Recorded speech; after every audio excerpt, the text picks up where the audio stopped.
Hi, today we are going to see how to use before and after scan on Instagram. First of all, go to Instagram, then add to your story. Here select camera, then select a filter and go to the last one and browse it. Here on the upper right you can see the search option or magnifying. Then click on it. After that search before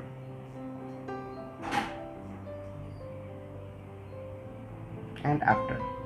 Here comes the filters. You can try it from here or you can also change it from here.